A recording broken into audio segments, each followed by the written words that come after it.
Hello viewers, welcome. এই ভিডিওতে আমি সেমিকন্ডাক্টর বা অর্ধপরিবাহী সম্বন্ধে আলোচনা করব। অর্ধপরিবাহী আমরা কোন ধরনের পদার্থগুলোকে বলি? যে সমস্ত পদার্থগুলোর পরিবহন ক্ষমতা, অন্য কথায় বলতে গেলে পরিবাহিতা বা কন্ডাক্টিভিটি পরিবাহী পদার্থ এবং অপরিবাহী পদার্থের মধ্যবর্তী অবস্থায় থাকে। অর্থাৎ পরিবাহীর মতো এই পদার্থগুলো পরিবাহীর মতো অত বেশি প্রবাহ তৈরি করতে পারে না, কিন্তু অপরিবাহীর মতো অর্থাৎ ইনসুলেটরের মতো সেটা একদম প্রবাহটাকে বন্ধ করে রাখে না। স্পেসিফিক কেসে পরিবাহী করে, পরিবহন ধর্মটা দেখায়। সেমিকন্ডাক্টরের উদাহরণ কি? সেমিকন্ডাক্টরের উদাহরণ যেমন জার্মেনিয়াম, সিলিকন, আর্সেনিক, ফসফরাস, এই সমস্ত পদার্থগুলো সেমিকন্ডাক্টরের উদাহরণ। তো আমাদের এই ডিসকাশনে মূলত আমরা সিলিকন এবং জার্মেনিয়াম নিয়ে আলোচনা করব, কারণ বেশিরভাগ ক্ষেত্রে সেমিকন্ডাক্টর সিলিকন এবং জার্মেনিয়াম দিয়েই বানানো হয়। এখন সেমিকন্ডাক্টর আসার কারণটা কি? সেমিকন্ডাক্টর আসার কারণটা হলো সেমিকন্ডাক্টরের সাহায্যে আমরা যে যন্ত্রটা তৈরি করতে পারি, যে বৈদ্যুতিন যন্ত্র, ইলেকট্রনিক সার্কিট, যে কম্পোনেন্ট তৈরি করতে পারি, সেই কম্পোনেন্টটাকে বলি আমরা ডায়োড। একটা বেসিক কম্পোনেন্ট। এই ডায়োডের সব থেকে বড় ধর্ম, সব থেকে কার্যকারী ধর্মটা হচ্ছে, যেটা আমাদের কাজে লাগে, সেটা হচ্ছে রেকটিফিকেশন বা একমুখীকরণ। অর্থাৎ এই সমস্ত অর্ধপরিবাহীগুলো, অর্থাৎ সিলিকন এবং জার্মেনিয়াম দিয়ে তৈরি যে সমস্ত ডায়োড কিংবা ট্রানজিস্টর, এটা একটা দিকে পরিবহন করায়। তো এই প্রবাহটাকে, অর্থাৎ কারেন্টটাকে একটা দিকে ফ্লো করায়, উল্টো দিকে ফ্লো করায় না। এই ধর্মটাকে আমরা বলি রেকটিফিকেশন। তো রেকটিফিকেশন ধর্মের জন্যই আমাদের কাছে এই ডায়োড এবং ট্রানজিস্টরের ইউজটা সব থেকে বেশি। আর এই সমস্ত পদার্থগুলো তৈরি করা হয় সেমিকন্ডাক্টরের সাহায্যে। তাই আমরা সেমিকন্ডাক্টর নিয়ে আজকে আলোচনা করব। তো সেমিকন্ডাক্টর সম্বন্ধে আমরা যেটা জানলাম সেটা হচ্ছে সিলিকন এবং জার্মেনিয়াম। এই সিলিকন এবং জার্মেনিয়াম সাধারণত চতুর্যোজী বা টেট্রাভ্যালেন্ট এলিমেন্ট। অর্থাৎ এর বাইরের কক্ষে 4টা ইলেকট্রন থাকে এবং ভ্যালেন্স কক্ষে, আমি যদি বলি যোজ্যতা কক্ষে 4টা ইলেকট্রন থাকে। এই 4টা ইলেকট্রন অন্যান্য সিলিকন অণুর সঙ্গে সমযোজী বন্ধন গঠন করে, কোভ্যালেন্ট বন্ড গঠন করে, আর তার সাহায্যে সিলিকনের ক্রিস্টালটা তৈরি হয়। এখন অর্ধপরিবাহী সম্বন্ধে একটা উল্লেখযোগ্য ধর্ম হলো, যদি আমরা 0 কেলভিনে রাখি, অর্থাৎ টেম্পারেচার যদি আমি 0 কেলভিন বা পরম শূন্য তাপমাত্রার কাছাকাছি রাখি, তাহলে দেখা যায় যে এদের কন্ডাক্টিভিটি বা পরিবাহিতাটা শূন্য হয়ে যায়। অর্থাৎ T=0 কেলভিনে এরা পরিবহন ধর্ম দেখায় না, কিন্তু T>0 কেলভিনে অবশ্যই ≠0। মোস্ট স্পেসিফিক্যালি যদি বলি, এটা সবসময় >0 হয়। অর্থাৎ T=0 কেলভিনের উপরে, অর্থাৎ 0 কেলভিনের উপরে যে কোনো তাপমাত্রায় এরা আস্তে আস্তে পরিবহন ধর্মটা দেখানো শুরু করে, এবং যত তাপমাত্রা বাড়তে থাকে তত এদের পরিবহন ক্ষমতা বাড়তে থাকে। এটার কারণটা কি? এটার কারণটা হলো থার্মাল এজিটেশন। থার্মাল এজিটেশন বলতে বোঝায় যে সিলিকনের যে বাইরের কক্ষে আমি 4টা ভ্যালেন্স ইলেকট্রনের কথা বললাম, সেই ভ্যালেন্স ইলেকট্রনগুলো অন্যান্য সিলিকন অণুর সঙ্গে কোভ্যালেন্ট বন্ড গঠন করে এবং ক্রিস্টালে এক্সিস্ট করে, ক্রিস্টালটা গঠন করে। তো সেক্ষেত্রে কি হয়, যখন আমরা তাপ দিই, সেই কোনো একটা তাপমাত্রা যখন কিছু পরিমাণ তাপ থাকে, সেই কিছু পরিমাণ তাপের জন্য যে শক্তিটা ইলেকট্রনের উপরে হস্তান্তরিত হয়, অর্থাৎ ইলেকট্রন যে শক্তিটা পায়, সেই শক্তির সাহায্যে ইলেকট্রনটা সমযোজী বন্ধনটা ভেঙে বাইরে চলে আসে, অর্থাৎ একটা মুক্ত ইলেকট্রনের মতো আচরণ করতে থাকে। বন্ধন ছাড়া, অর্থাৎ কোনো বন্ডে থাকে না, তখন ইলেকট্রনগুলো ফ্রি ইলেকট্রনের মতো আচরণ করে, মুক্ত ইলেকট্রনের মতো আচরণ করে। আর আমরা জানি যে পরিবহনের জন্য মুক্ত ইলেকট্রনটাই দায়ী। যখনই মুক্ত ইলেকট্রনের অ্যাভেলেবিলিটি আসে তাপমাত্রার 0 কেলভিনের উপরে, তখনই কিন্তু সিলিকন পরিবাহিত ধর্মটা দেখানো শুরু করে। এখন এই থার্মাল এজিটেশনটাকে আমার ব্যাখ্যা করতে গিয়ে দেখা যায় যে ইলেকট্রন ছাড়াও আরেক ধরনের চার্জ ক্যারিয়ারের, অর্থাৎ আরেক ধরনের আধান বাহকের অস্তিত্ব পাওয়া যায়। ব্যাপারটা এরকম, এখানে একটা সিলিকনের ক্রিস্টাল ল্যাটিস দেখানো হয়েছে, যেখানে আমি এখানে আপাতত 2 ডাইমেনশনে আমার খাতার পেজের উপরে আমি 9টা সিলিকনের অণু আমি এখানে কনসিডার করেছি। এখন প্রত্যেকটা সিলিকনের অণু পার্শ্ববর্তী সিলিকন অণুর সঙ্গে এই 4টে ভ্যালেন্স ইলেকট্রন শেয়ার করে, আর 4টে ভ্যালেন্স ইলেকট্রন শেয়ার করার ফলে ও কি করে সমযোজী বন্ধনটা গঠন করে এবং অন্যান্য সিলিকন অণুর সঙ্গে ও যুক্ত থাকে। এখন কি হয়, যখন তাপমাত্রাটা >0 কেলভিন, T>0 কেলভিনে হয়, অর্থাৎ যখন সাফিসিয়েন্ট অ্যামাউন্টে হিট ওর মধ্যে সাপ্লাই থাকে, তখন সেই হিটের জন্য ইলেকট্রনটা, সেই হিটটাকে নিয়ে ইলেকট্রনটা তখন, মানে অন্যভাবে যদি বলি কথাটা, ইলেকট্রনটা তখন হায়ার এনার্জি স্টেটে জাম্প করার চেষ্টা করে। আর হায়ার এনার্জি স্টেটে যখনই জাম্প করে তখন সেটা পরিবহন স্টেটে চলে যায়, অর্থাৎ কন্ডাক্টিং স্টেটে চলে যায়। অর্থাৎ ইলেকট্রনটা সেই সমযোজী বন্ধনটা ভেঙে বাইরে বেরিয়ে যায়। যখনই ইলেকট্রনটা সমযোজী বন্ধনটা ভেঙে বাইরে বেরিয়ে যায় তখন সেটা ফ্রি ইলেকট্রনের মতো আচরণ করে। এটা আমার কাছে ফ্রি ইলেকট্রন, এবং ও যে সমযোজী বন্ধনটা ভাঙলো তার জন্য এখানে একটা ভ্যাকেন্সি তৈরি হয়, একটা শূন্যতা সৃষ্টি হয়। এই শূন্যতাটাকে বলি আমরা হোল বা গর্ত। অর্থাৎ এখানে দেখছি যে যদি আমরা জানি ইলেকট্রনটা নেগেটিভ চার্জ, অর্থাৎ ইলেকট্রনটা আর পুরো ল্যাটিসটা ইলেকট্রিক্যালি নিউট্রাল ছিল এক সময়, তো মানে এই মুহূর্তে যদি কথা চিন্তা করি তো ইলেকট্রনটা বের হওয়ার আগে এই পুরো ল্যাটিসটা ইলেকট্রিক্যালি নিউট্রাল ছিল। এখন যখনই এই ইলেকট্রনটা বেরিয়ে যাবে তখনই সঙ্গে সঙ্গে নেগেটিভ ইলেকট্রন বেরিয়ে গেল, মানে এখানটায় পজিটিভ হোল তৈরি হয়। বুঝে গেল ব্যাপারটা? তাহলে এখান থেকে আমরা কি পাচ্ছি, এখানে এখানে সেমিকন্ডাক্টরের ক্ষেত্রে আমরা দুই ধরনের চার্জ ক্যারিয়ার পাচ্ছি। একটা হচ্ছে ইলেকট্রন যেটা নেগেটিভ চার্জ বহন করে, আর একটা হোল যেটা পজিটিভ চার্জ বহন করে। তাহলে এখানে সেমিকন্ডাক্টরের ক্ষেত্রে আমরা দুই ধরনের চার্জ ক্যারিয়ারের কথা চিন্তা করতে পারি, একটা ইলেকট্রন একটা হোল। আর এখানে যেই সেমিকন্ডাক্টরের কথা চিন্তা করছি এই সমস্ত সেমিকন্ডাক্টর, অর্থাৎ এখানে দেখছি যে শুধুমাত্র সিলিকনই আছে। যদি আমরা জার্মেনিয়াম ক্রিস্টাল নেই শুধুমাত্র জার্মেনিয়াম থাকবে, অর্থাৎ সেখানে জার্মেনিয়াম ব্যতীত অন্য কোনো ইম্পিউরিটি বা অশুদ্ধি, অথবা অন্য কথা বলতে গেলে অন্য কোনো পরমাণু এখানে থাকছে না, অন্য কোনো এলিমেন্ট এখানে থাকছে না। এই ধরনের সেমিকন্ডাক্টরগুলোকে আমরা ইন্ট্রিনসিক সেমিকন্ডাক্টর বা বিশুদ্ধ অর্ধপরিবাহী বলি। তো এখন দেখা যাচ্ছে যে যতগুলো ইলেকট্রন তৈরি হবে ঠিক ততগুলোই হোল তৈরি হবে, কারণ সমযোজী বন্ধন ভেঙে ইলেকট্রনগুলো বেরোবে। আর সেক্ষেত্রে কি হবে, যতগুলো সমযোজী বন্ধন ভাঙবে ততগুলো সমযোজী বন্ধনের ক্ষেত্রে একটা করে ইলেকট্রন আর একটা করে হোল তৈরি হবে। তাহলে সেক্ষেত্রে কি হবে, number of electrons equals to number of holes. অর্থাৎ আমি বলতে পারি যে ইলেকট্রন সংখ্যা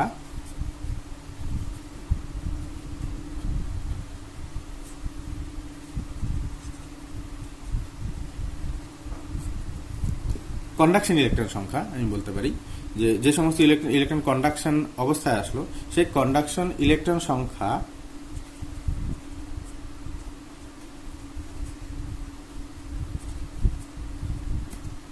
আর হোল সংখ্যা সমান হবে। এখন কন্ডাকশন ইলেকট্রনটা কন্ডাকশন স্টেটে গেছে, কিন্তু হোলটা কিন্তু এখনো ভ্যালেন্স স্টেটেই আছে। আমরা লিখতে পারি electron concentration Ne is equal to hole concentration NH। এটা ইন্ট্রিনসিক সেমিকন্ডাক্টরের ধর্ম। তো এই যে ইলেকট্রন ভ্যালেন্স স্টেটে ছিল, ভ্যালেন্স স্টেট থেকে কন্ডাকশন স্টেটে গেল, অর্থাৎ আমি বলতে পারি যে ভ্যালেন্স একটা এনার্জি স্টেট, একটা শক্তি স্তর, আর কন্ডাকশন অবস্থাটা আরেকটা শক্তির জন্য তৈরি হচ্ছে। কারণ কন্ডাকশন ইলেকট্রনটা তৈরি হচ্ছে কিছু পরিমাণ অ্যামাউন্টে হিট নিয়ে, তো অবশ্যই হিট এনার্জিটা ইলেকট্রনকে ট্রান্সফার হওয়ার জন্য আমরা জানি বোরের তত্ত্ব হিসাবে যখন ইলেকট্রনকে সাফিসিয়েন্ট অ্যামাউন্টে শক্তি দেওয়া হয় তখন ইলেকট্রনটা উচ্চ শক্তি স্তরে জাম্প করে। তো অ্যাজ ইফ এই কন্ডাকশন স্টেটটা একটা উচ্চ শক্তি স্তর, একটা হায়ার এনার্জি স্টেট। তো এখন সিলিকন ক্রিস্টালটা সলিড স্টেট। তো সলিড স্টেটের যে সমস্ত পদার্থগুলো সলিড স্টেটে থাকে তাদের ক্ষেত্রে আমরা যখন অনেকগুলো সিলিকন আমরা কনসিডার করছি, কারণ এখানে ক্রিস্টালে একটা সিলিকন থাকবে না, কারণ একটা করে ইলেকট্রন বেরোচ্ছে না, এখানে থার্মাল এজিটেশনের জন্য অনেকগুলো ইলেকট্রনও বেরোতে পারে। আমি বলতে পারি যে প্রতি মোলে 10⁻23 সংখ্যক ইলেকট্রন একবারে কন্ডাক্টিং স্টেটে যেতে পারে। তো সেক্ষেত্রে কি হচ্ছে, যেহেতু সলিড স্টেটে আছে, সলিড স্টেটে আমরা এনার্জি স্টেট বা শক্তি স্তর হিসাবে কনসিডার করি না, আমরা সেক্ষেত্রে বলি শক্তিপটি বা এনার্জি ব্যান্ড। এখন শক্তিপটি বা এনার্জি ব্যান্ডটা কি সেটা আমি ডিসক্রাইব করবো। এখানে আমি এই বরাবর এনার্জিটা প্লট করছি, কোনো একটা ইলেকট্রনের টোটাল এনার্জি, মোট শক্তিটাকে আমরা এইভাবে প্লট করছি। আর আমরা জানি যে একটা স্টেট থাকে যেটা ভ্যালেন্স স্টেট, অর্থাৎ ইলেকট্রনগুলো এখানে ছিল, আর আরেকটা স্টেট থাকে কন্ডাক্টিং স্টেট, ইলেকট্রন কিছু পরিমাণ হিট এনার্জি নেওয়ার পরে যে স্টেটে যায়। এখন কি হয়, যেহেতু সলিড স্টেট বললাম আমি সিলিকন, সলিড স্টেটের ক্ষেত্রে কি হয়, অনেকগুলো পরমাণু একসঙ্গে থাকে, খুব প্যাকড অবস্থায় খুব কাছাকাছি থাকে। আর খুব যখন কাছাকাছি থাকে তখন কিন্তু তাদের ভ্যালেন্স স্টেটগুলো ওভারল্যাপ করে, একজনের একটা ভ্যালেন্স স্টেটের ঘাড়ে আরেকটা ভ্যালেন্স স্টেট পড়ে। এখন সেক্ষেত্রে একটা ঘাড়ে আরেকটা কেন পরে বলছি, আমরা কেন বলছি না যে সবকটা ভ্যালেন্স স্টেট মিলে একটা পার্টিকুলার স্টেট তৈরি করে। আমি কেন বলছি না যে সবকটা স্তর মিলে একটা স্তর কেন তৈরি করছে, সেটার কারণটা হলো এক্ষেত্রে পাউলিস এক্সক্লুশন প্রিন্সিপাল অর্থাৎ পাউলির অপবর্জন নীতি ভায়োলেট হবে। এই এনার্জি ব্যান্ড বা শক্তি পটির কনসেপ্টটাকে বোঝার জন্য আমরা আপাতত সোডিয়ামকে কনসিডার করলাম। আমরা জানি সোডিয়ামও সলিড স্টেটে থাকে এবং সোডিয়ামের ক্ষেত্রে তাহলে এনার্জি ব্যান্ড তৈরি হওয়ার একটা প্রবণতা থাকবে। সোডিয়ামের যে ইলেকট্রন কনফিগারেশনটা কি?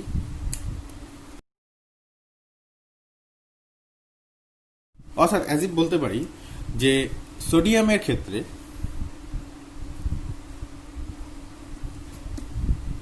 এই স্টেটটা 3s1 স্টেট, আর এটা আমার কন্ডাক্টিং স্টেট বা কন্ডাকশন এনার্জি স্টেট। এখন যেহেতু এখানে বলছি যে যদি একটা সোডিয়াম অণু থাকে তাহলে সেক্ষেত্রে একটা স্টেট আমি ড্র করতে পারবো। আর একটা স্টেটে কয়টা ইলেকট্রন আছে? একটা ইলেকট্রন আছে। যখনই আরেকটা সোডিয়াম অণু খুব কাছাকাছি আসবে তখন সেক্ষেত্রে দুটো ইলেকট্রন থাকবে, কিন্তু দুটো ইলেকট্রন একটা স্টেটে কোনো সময় আসবে না, কারণ আমরা জানি পাউলির এক্সক্লুশন প্রিন্সিপাল বলে যে দুটো ইলেকট্রনের সেম কোয়ান্টাম নাম্বার হতে পারে না। তখন ওই ইলেকট্রনের 3s স্টেটটা এই স্টেটের খুব কাছাকাছি থাকবে,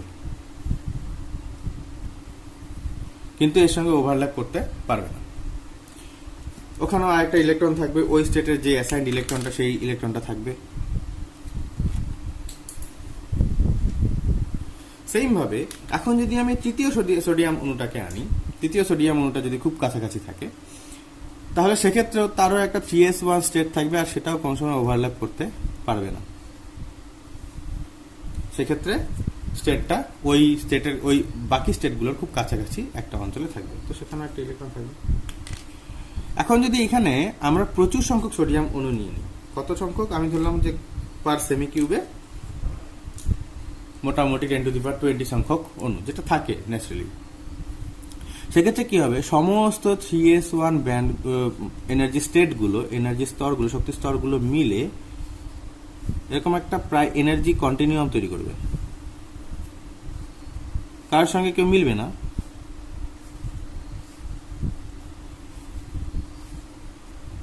এরকম একটা এনার্জি কন্টিনিউয়াম তৈরি করবে। তাহলে দেখতে পাচ্ছি যে এত সংখ্যক সোডিয়াম অণু সলিড স্টেটে থাকার জন্য প্রচুর সংখ্যক শক্তি স্তর মিলে একটা শক্তি পটি তৈরি করব। এটাকেই বলি আমরা এনার্জি ব্যান্ড বা শক্তি পটি। তো এখন সেক্ষেত্রে কি হচ্ছে? শক্তি পটির মধ্যে আমরা জানি প্রচুর সংখ্যক ইলেকট্রন আছে, আর কোনো ইলেকট্রনের কোয়ান্টাম নাম্বারের সঙ্গে কোনো ইলেকট্রনের কোয়ান্টাম নাম্বার মিলবে না, তার জন্যই শক্তি পটিটা তৈরি হচ্ছে। না হলে সব কয়টা শক্তি স্তর মিলে একটা শক্তি স্তর দেখাতো, কিন্তু এখানে তা হবে না, কারণ যেহেতু ইলেকট্রন পাউলি এক্সক্লুশন প্রিন্সিপাল মানে। তার জন্য কি হবে? যেহেতু আমরা এখানটা কি পাচ্ছি, এটাকে আমরা বলতে পারি ভ্যালেন্স ব্যান্ড বা যোজ্যতা পটি, ভ্যালেন্স এনার্জি ব্যান্ড বা যোজ্যতা পটি। ভ্যালেন্স এনার্জি ব্যান্ডের মতো যখনই একটা ইলেকট্রন কন্ডাক্টিং স্টেটে যাবে তখন সেক্ষেত্রে পাউলির এক্সক্লুশন প্রিন্সিপাল ভায়োলেট হবে না, কারণ ইলেকট্রন পাউলি এক্সক্লুশন প্রিন্সিপাল মানে। তাহলে সেক্ষেত্রে কন্ডাক্টিং স্টেটেও কি হবে? কন্ডাক্টিং স্টেটেও আমরা এনার্জি ব্যান্ড পাবো।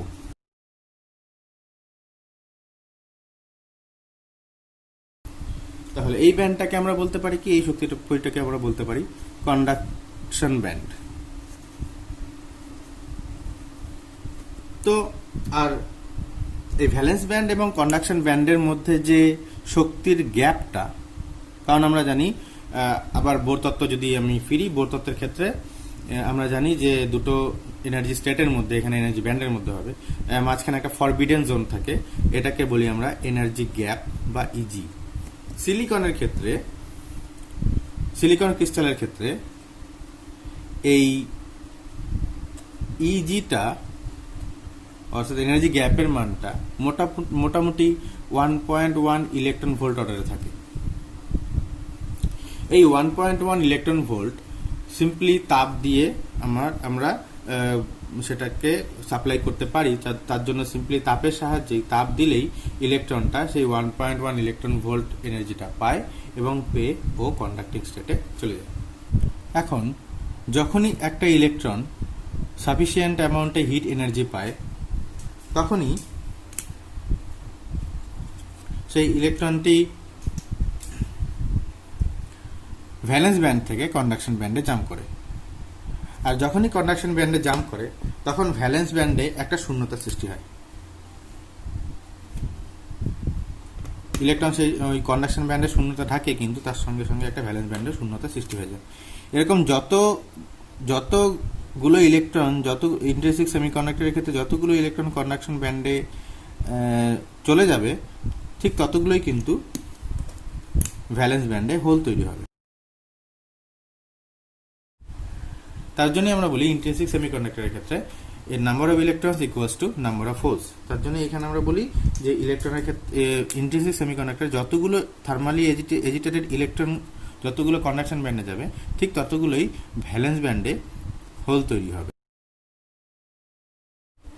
এনার্জি ব্যান্ড কনসেপ্টের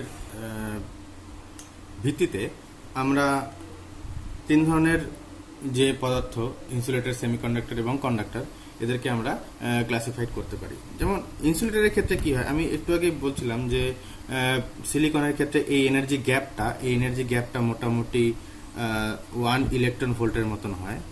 যে কোনো সেমিকন্ডাক্টরের ক্ষেত্রেই এই এনার্জি গ্যাপটা মোটামুটি 1 ইলেকট্রন ভোল্টের মতো হয়, একটু বেশি কিংবা কম হবে। কিন্তু ইনসুলেটরের ক্ষেত্রে এই এনার্জি গ্যাপটা মোটামুটি 5 to 6 ইলেকট্রন ভোল্টের মতো হয়। যেমন আমি বলি সিম্পলি হীরা বা ডায়মন্ডের ক্ষেত্রে এনার্জি গ্যাপটার মান হয় মোটামুটি 6 ইলেকট্রন ভোল্ট।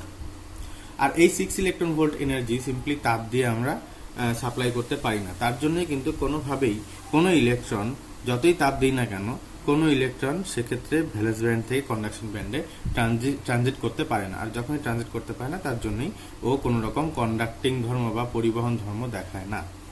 আর সেদিক থেকে দেখতে গেলে সেমিকন্ডাক্টরের ক্ষেত্রে এই অ্যামাউন্টের এনার্জি হিট দিয়ে ট্রান্সফার করা যায়। তার জন্য এই অ্যামাউন্টের এনার্জি আমরা হিট দিলেই ওকে সাপ্লাই করাতে পারি। কন্ডাক্টরের ক্ষেত্রে কি হচ্ছে, ওদের ভ্যালেন্স ব্যান্ড এবং কন্ডাকশন ব্যান্ডের সাইজটা অনেক বেশি হয়। সাইজটা অনেক বেশি হওয়ার কারণ ওদের মধ্যে প্রচুর সংখ্যক ইলেকট্রন থাকে। এগুলো জানি আমরা সব হয় হেভি মেটালগুলোর জন্য কি হয়, যেমন কপার, লোহা, অ্যালুমিনিয়াম, এই সমস্ত ক্ষেত্রে কি হয়, কন্ডাকশন যে সমস্ত ভ্যালেন্স ব্যান্ডে যে সমস্ত ইলেকট্রনগুলো থাকে সবগুলোই কন্ডাকশন ইলেকট্রনের মতো কাজ করে। এটার কারণটা হলো, লোহার কথা যদি আমি চিন্তা করি, লোহা, তামা, এদের পরমাণুর ব্যাসার্ধটা এতটা বেশি হয়, পরমাণুর সাইজটা এতটা বেশি হয়, এখানে বাইরের কক্ষে ইলেকট্রনগুলোর উপর নিউক্লিয়াসের আকর্ষণ, নিউক্লিয়াসের যে অ্যাট্রাকশন ফোর্স, সেটা খুবই ক্ষীণ থাকে। আবার বাইরের কক্ষে ইলেকট্রনগুলোর উপর ভিতরের কক্ষে ইলেকট্রনের জন্য একটা শিল্ডিং ইফেক্ট কাজ করে। শিল্ডিং ইফেক্ট বলতে আমরা জানি যে ইলেকট্রন হচ্ছে পরস্পরকে বিকর্ষণ করে, দুটো ইলেকট্রন পরস্পরকে বিকর্ষণ করে। তার জন্য কি হয়, ভিতরের কক্ষে এত বেশি ইলেকট্রন থাকে, ওগুলো বাইরের কক্ষকে বিকর্ষণ করতে থাকে। আর এদিকে নিউক্লিয়াসের আকর্ষণ খুবই কম, তার মধ্যে বিকর্ষণ বলও কাজ করে। তার জন্য কি হয়, বাইরের কক্ষে ইলেকট্রনগুলো থাকা না থাকা সমান হয়ে যায় ভ্যালেন্স ব্যান্ডে। তার জন্যই সেই সমস্ত ইলেকট্রনগুলোর ক্ষেত্রে ভ্যালেন্স ব্যান্ড আর কন্ডাক্টর ইলেকট্রনগুলোর ক্ষেত্রে ভ্যালেন্স ব্যান্ড আর কন্ডাকশন ব্যান্ডের একটা ওভারল্যাপ হয়ে যায়। আর এই ওভারল্যাপিং এর জন্য যেগুলো ভ্যালেন্স ইলেকট্রন সেগুলো কন্ডাকশন ইলেকট্রন, তার জন্য সমস্ত ভ্যালেন্স ইলেকট্রনগুলোই কন্ডাকশন ইলেকট্রনের মতো কাজ করে। তার জন্য কি আমরা সবসময় সেটা 0 কেলভিনে রাখি কিংবা 0 কেলভিনে না রাখি, আমরা সবসময় কিন্তু সেক্ষেত্রে কন্ডাকশন পাবো কন্ডাক্টরের ক্ষেত্রে। কিন্তু সেমিকন্ডাক্টরের ক্ষেত্রে যেটা বললাম, 0 কেলভিনের উপর থাকতে হবে, তবেই কন্ডাকশনটা পাওয়া যাবে। এখন আমি একটু আগে ইন্ট্রিনসিক সেমিকন্ডাক্টরের কথা বলছিলাম। ইন্ট্রিনসিক সেমিকন্ডাক্টরের সিগমা অর্থাৎ পরিবাহিতাটা কত হয়, আমরা যদি ম্যাথমেটিক্যাল ক্যালকুলেশনগুলো করি, ম্যাথমেটিক্যাল ক্যালকুলেশনটা ছায়া প্রকাশনীর বইয়ে দেওয়া আছে, তোমরা ছায়া প্রকাশনীর বই থেকে দেখে নেবে। আর আমি আপাতত এখানে ছায়া প্রকাশনীর বইয়ের প্রবলেম সলভ করাচ্ছি না, প্রবলেম আমি অন্য কোনো বইয়ের থেকে সলভ করাবো। কিন্তু যেমন আমি জয়েন্ট এবং নিটের প্রবলেম সলভ করাচ্ছি, কিন্তু আমি ছায়া প্রকাশনীর প্রবলেম এই কারণে সলভ করাচ্ছি না, কারণ তোমরা জানো হয়তো ছায়া প্রকাশনীর থেকে ছায়া একটা অ্যাপ বেরিয়েছে, আর সেই অ্যাপেই সমস্ত প্রবলেমের সলিউশনগুলো দেওয়া আছে। তো যেগুলো সলিউশন অলরেডি দেওয়া আছে সেগুলো সলিউশন সম্বন্ধে আমি এখানে ডিসকাস করে টাইম ওয়েস্ট করতে চাচ্ছি না। তো তোমাদের কাছে এইটুকু রিকোয়েস্ট থাকলো, তোমরা ছায়া প্রকাশনীর অ্যাপটা ডাউনলোড করে নাও এবং ওখান থেকে অঙ্কগুলো তোমরা নিজের হাতে করো। আর যেগুলো হবে না সেগুলো আমার একটা ফেসবুক চ্যানেল আছে, সেই ফেসবুক পেজে যে সমস্ত প্রবলেম তোমাদের সলভ হচ্ছে না, তোমরা সলভ করতে চাচ্ছ কিন্তু প্রবলেমগুলো সলভ হচ্ছে না, সেই সমস্ত প্রবলেমগুলো নিয়ে আমি আমার ফেসবুক পেজে আলোচনা করব। তো যাই হোক, তো যেটা আমি বলছিলাম যে ম্যাথমেটিক্যাল ক্যালকুলেশন যদি করি তাহলে সেমিকন্ডাক্টরের আমি বলতে পারি যে কন্ডাক্টিভিটি অফ সেমিকন্ডাক্টরের যে কন্ডাক্টিভিটি বা পরিবাহিতা, সেই পরিবাহিতায় রাশিমালাটা এরকম আসে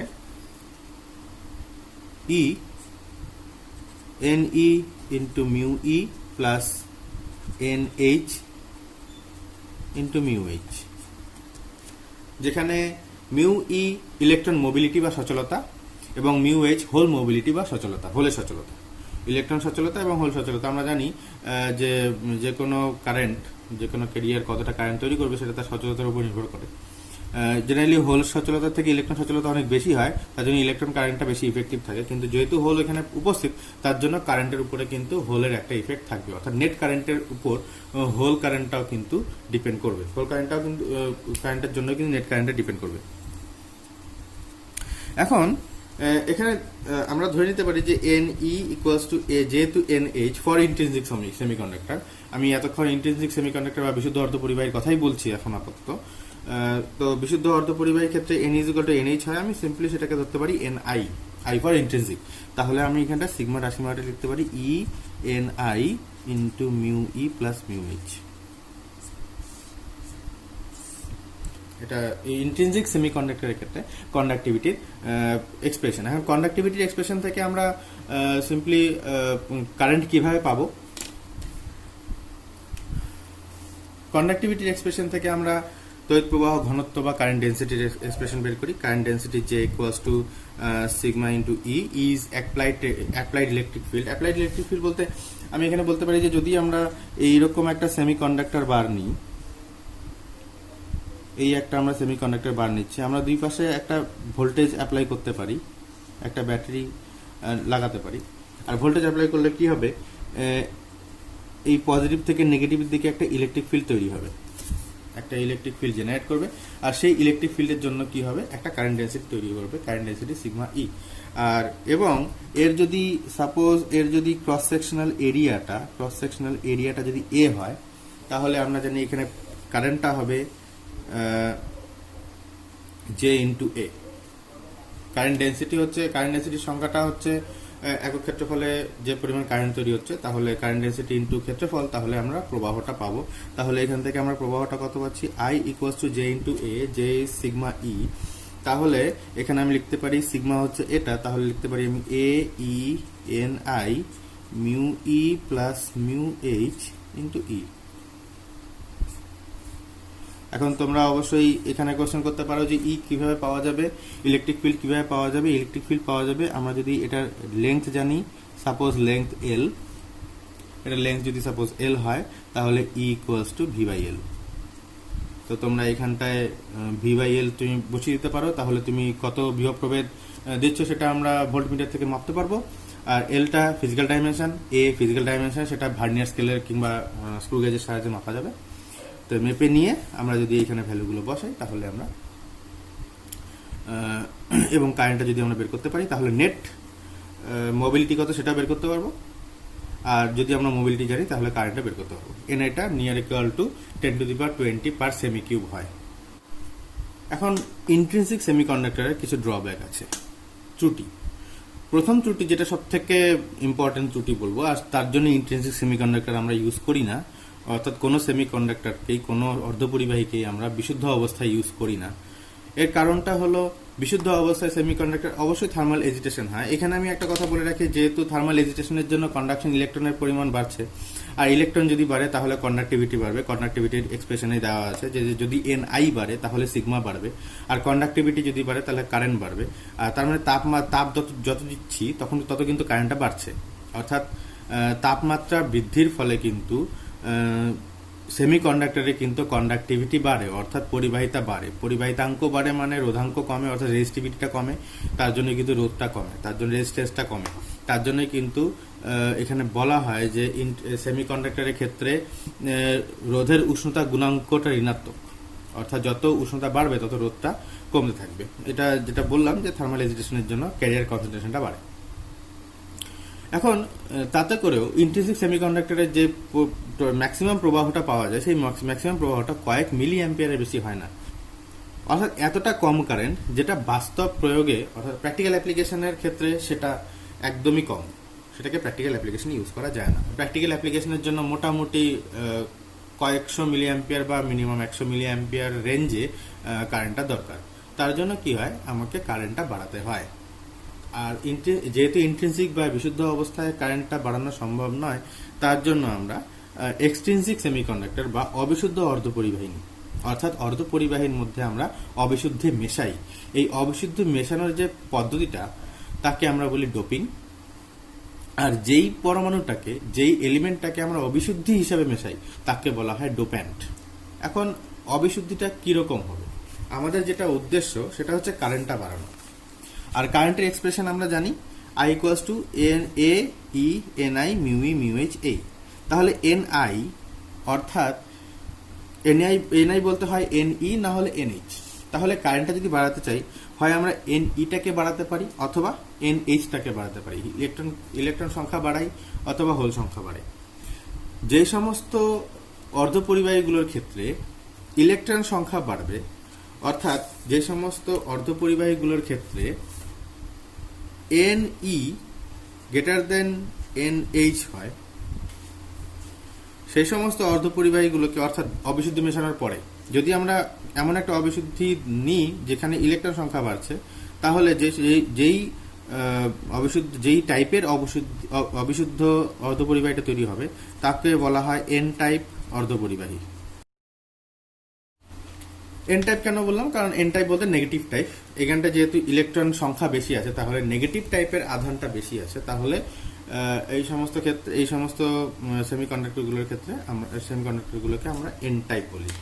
এখানে অবশ্যই যেহেতু ইলেকট্রন এখানে বেশি আছে, তাহলে ইলেকট্রনটাকে আমরা বলি, ইলেকট্রন সংখ্যা যেহেতু বেশি, তাহলে আমরা ইলেকট্রনগুলোকে মেজরিটি চার্জ ক্যারিয়ার বলবো, এবং যেহেতু হোল সংখ্যা কম আছে আমরা হোলকে মাইনরিটি চার্জ ক্যারিয়ার বলবো।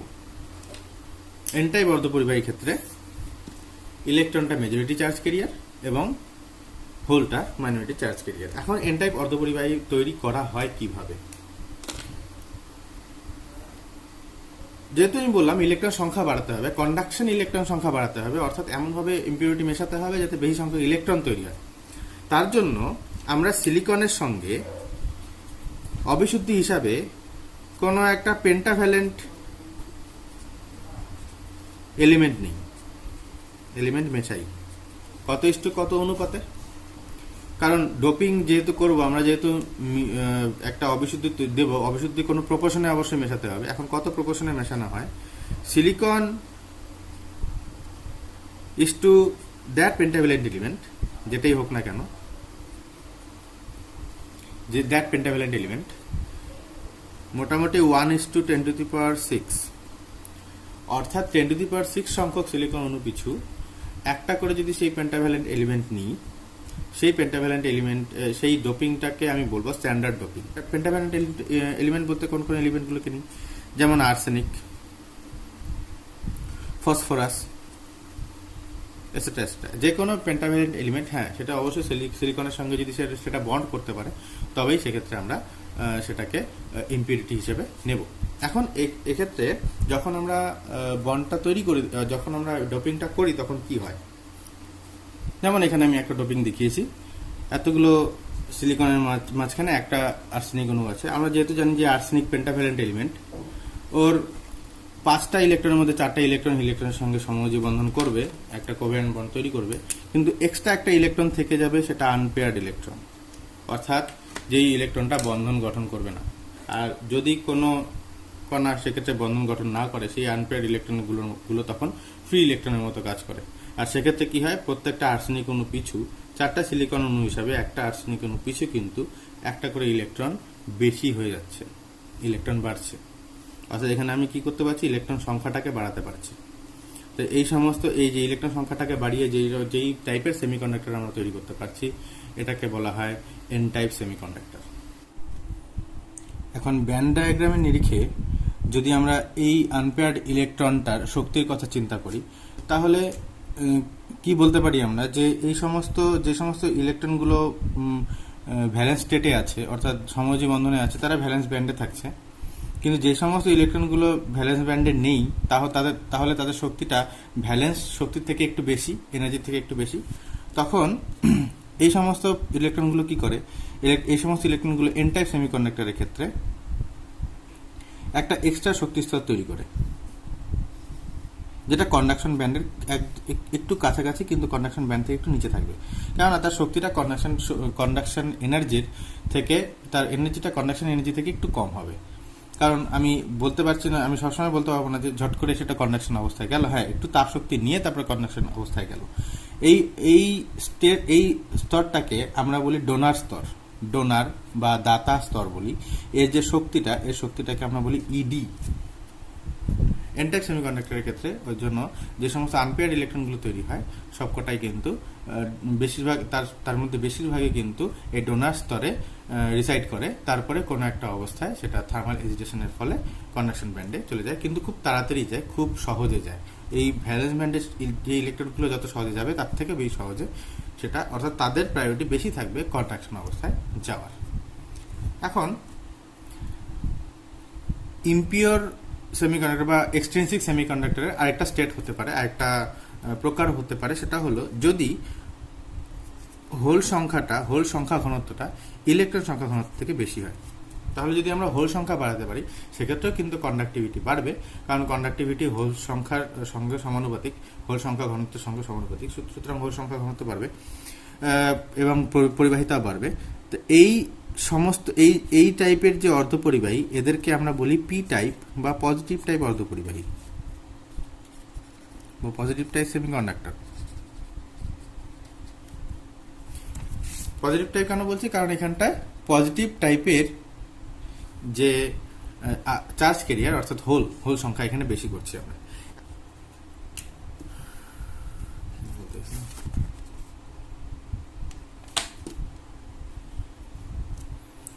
এক্ষেত্রে ডোপিং রেশিওটা, অর্থাৎ সিলিকন ইসটু যে ডোপ্যান্টটাকে আমরা ইউজ করছি, সেই ডোপিংয়ের মাত্রাটা মোটামুটি 1:10⁶ থাকবে স্ট্যান্ডার্ড ডোপিংয়ের ক্ষেত্রে। আর যেহেতু এখানে পি টাইপ সেমিকন্ডাক্টরের হোল সংখ্যা ঘনত্ব বেশি, তাহলে এখানটায় হোল আমার কাছে মেজরিটি ক্যারিয়ার চলে আসলো এবং ইলেকট্রন এখানে মাইনরিটি চার্জ ক্যারিয়ার। কিভাবে আমরা পি টাইপ সেমিকন্ডাক্টর তৈরি করি, তাহলে আমাকে হোল সংখ্যা বাড়াতে হবে। আর আমি একটু আগেও বলেছিলাম যে হোল ইলেকট্রনের যেখানে ডেফিসিয়েন্সি হয়, অর্থাৎ ইলেকট্রনের যেখানে অভাব তৈরি হয়, সেটাই হোল। ইলেকট্রন যেখানে থাকে না, ইলেকট্রনের অভাবটাকে আমরা হোল বলছি। তাহলে আমাকে ইলেকট্রনের অভাব তৈরি করতে হবে। তার জন্য কি হয়, সিলিকনের সঙ্গে কোনো একটা ট্রাইভ্যালেন্ট এলিমেন্ট ইউজ করা হয়, যেমন বোরন, অ্যালুমিনিয়াম, ইন্ডিয়াম ইত্যাদি। এই সমস্ত পদার্থগুলোকে সিলিকনের সঙ্গে ডোপিং করা হয়, যার জন্য হোল সংখ্যা বাড়ে এবং পি টাইপ সেমিকন্ডাক্টর তৈরি হয়। তো এটা ডায়াগ্রামটা কিরকম হবে, যেমন তোমরা এখানে ডায়াগ্রামটা দেখতে পাচ্ছ। বোরনের ভ্যালেন্স শেলে 3টা ইলেকট্রন থাকে, আর 3টা ইলেকট্রনের মধ্যে 3টা ইলেকট্রনই সিলিকনের সঙ্গে কোভ্যালেন্ট বন্ডে আসলো, কিন্তু চৌথ সিলিকনের সঙ্গে কোভ্যালেন্ট বন্ডে আসতে পারলো না। এই কারণ একটা ইলেকট্রন নেই। তা এখানে কি হচ্ছে, একটা ইলেকট্রন ডেফিসিয়েন্সি তৈরি হয়ে যাচ্ছে, একটা ইলেকট্রনের অভাব তৈরি হয়ে যাচ্ছে। এই অভাব থেকেই একটা কি তৈরি হচ্ছে, হোল তৈরি হচ্ছে। আর সেক্ষেত্রে এক্ষেত্রে সেম, যদি আমরা সিলিকন ইসটু সেই বোরন যদি আমরা 1:10⁶ হিসাবে ডোপিংটা করি, তাহলে সেক্ষেত্রেও কিন্তু মোটামুটি কারেন্টটা কয়েক 100 মিলি অ্যাম্পিয়ারের কাছাকাছি চলে যায়। তো এখন এনার্জি ব্যান্ড ডায়াগ্রাম হিসাবে যদি আমরা দেখি, আমরা একটু আগে কি দেখলাম, এন টাইপ সেমিকন্ডাক্টরের ক্ষেত্রে যে সেখানে একটা ডোনার লেভেল তৈরি হয়। ঠিক সেমভাবেই উল্টোভাবে আমি বলতে পারি যে পি টাইপ সেমিকন্ডাক্টরের ক্ষেত্রে একটা অ্যাকসেপ্টর লেভেল তৈরি হয়, যে অ্যাকসেপ্টর লেভেলে ইলেকট্রনের এসে রিকম্বিনেশন হওয়ার প্রবণতা বেশি থাকবে। রিকম্বিনেশনটা কি? আমি যেটা বলছিলাম যে তাপ প্রয়োগের ফলে সমযোজী বন্ধন ভাঙে এবং নতুন ইলেকট্রন তৈরি হয়, এটাকে বলি আমরা electron generation, electron whole pair generation. এখন যদি আবার ইলেকট্রন হোল পেয়ার আবার মিট করে, কারণ যেখানে ইলেকট্রনের অভাব তৈরি হয়েছে সেখানে কোনো না কোনো ইলেকট্রন এসে ঢুকবে, যখনই ইলেকট্রন এসে ঢুকবে তখন ইলেকট্রন হোল রিকম্বিনেশন হয়ে গেল। তো এরকম রিকম্বিনেশন এরিয়া বাড়বে, আর রিকম্বিনেশন এরিয়া যদি বাড়ে, সেখানে যে সমস্ত জায়গায় রিকম্বিনেশন এরিয়া বেশি আছে সেই সমস্ত জায়গায় রিকম্বিনেশনের প্রবণতা বাড়বে। তার জন্য ইলেকট্রন তার ভ্যালেন্স ব্যান্ডের আগেই, ভ্যালেন্স এনার্জির আগেই এর থেকে কম এনার্জিতেও রিকম্বিনেশন করতে পারে। সেক্ষেত্রে তার জন্য কি হয়, একটা অ্যাকসেপ্টার লেভেল তৈরি হয়। অ্যাকসেপ্টার লেভেলটা এরকম,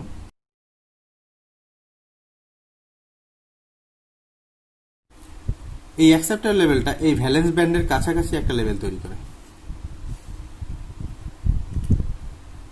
এটাকে বলি আমরা অ্যাকসেপ্টার লেভেল। এবং অ্যাকসেপ্টার লেভেলের যে এনার্জিটা হবে সেটাকে ই দিয়ে আমি ডিনোট করছি। তো এই অ্যাকসেপ্টার লেভেলে কি থাকবে? অ্যাকসেপ্টার লেভেলে প্রচুর পরিমাণ হোল থাকবে, যেটা রিকম্বিনেশন করার জন্য তৈরি থাকবে,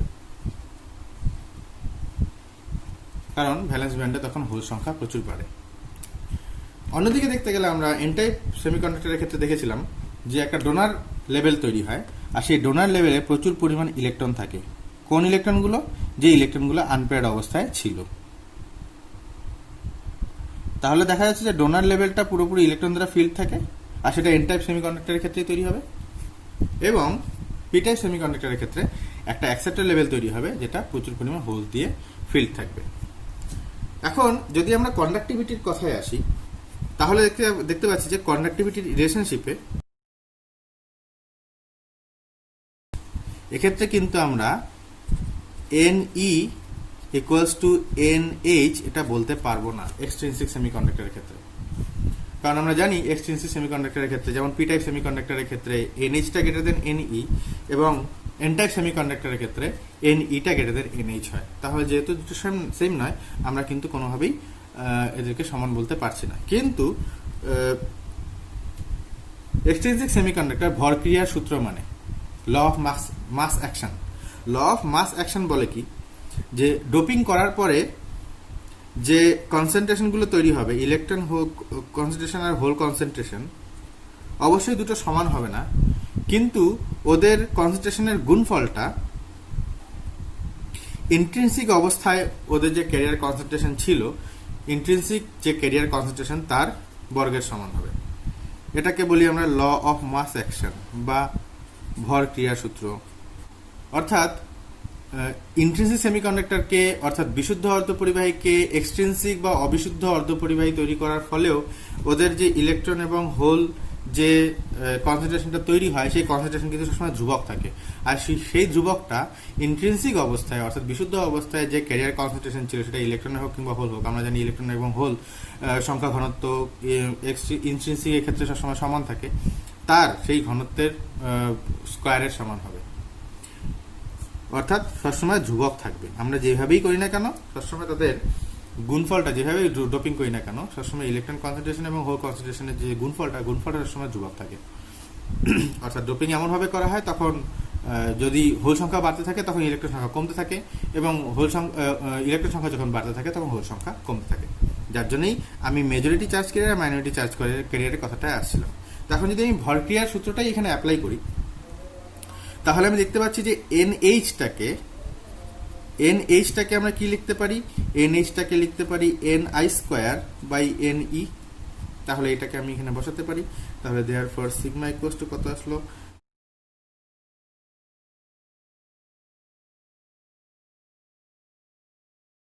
এটা আসলো এক্সট্রিনসিক সেমিকন্ডাক্টরের ক্ষেত্রে কন্ডাক্টিভিটির রিলেশনশিপটা। তো আজকের ভিডিওর জন্য এতটুকুই। সেমিকন্ডাক্টর ফিজিক্স নেক্সট ভিডিওতে কন্টিনিউশন করা হবে। Thank you.